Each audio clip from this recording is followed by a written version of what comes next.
Music by Kanchan Raj Muzaffarpur. Mix by Sakshi recording studio. बावे मोट नहीं तोरा से घोटाई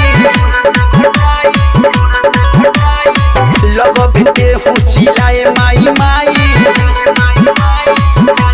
रे। बावे मोट नहीं तोरा से घोटाई लगो बेटे हूँ चिल्लाए माई माई। एने ना नचबे ओने ना बचबे, एने ना नचबे ओने ना बचबे, कोनो ना कोनो दिगाती सुना सिवान के लाती ढोरी में नयाती होई छापा के लाती ढोरी में नयाती। बावे मोट नहीं तोरा से घोटाई लगो बेटे हूँ चिल्लाए माई माई। बावे मोट नहीं तोरा से घोटाई लगो बेटे हूँ चिल्लाए माई माई। एने ना नचबे ओने ना बचबे, एने ना नचबे ओने ना बचबे, कोनो ना कोनो दिगाती सिवान के लाती ढोरी में नयाती रे। होई छापा के लाती ढोरी में नयाती।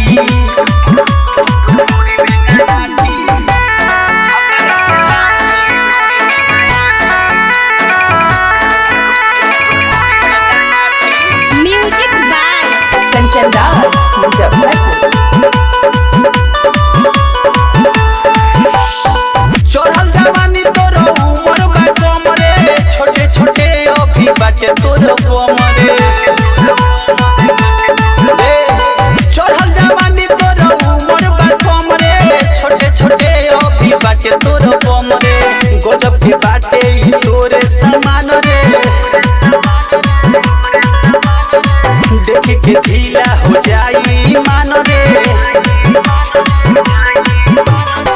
गजब के बाटे रे छौरी समान रे, देख के ढीला हो जाई मान रे। बाद में रानी होई परेशानी, बाद में रानी होई परेशानी, दांते से गाल ली काटी सिवान के लाती ढोरी में नयाती होई छापा के लाती ढोरी में नयाती। फाट जाई रे।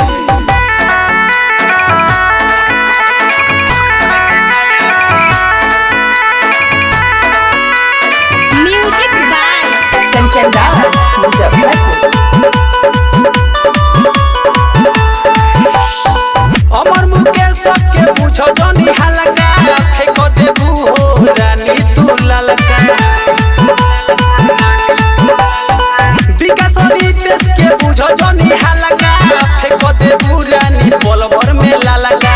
छूट जाई तोर सब धधाई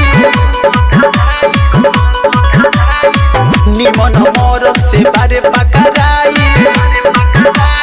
रे।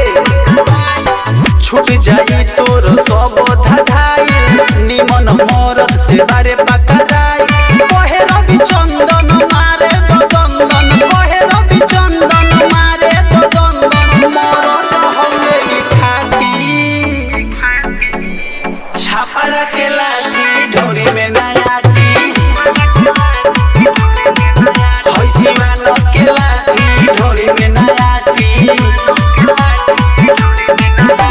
Mix by Sakshi recording studio.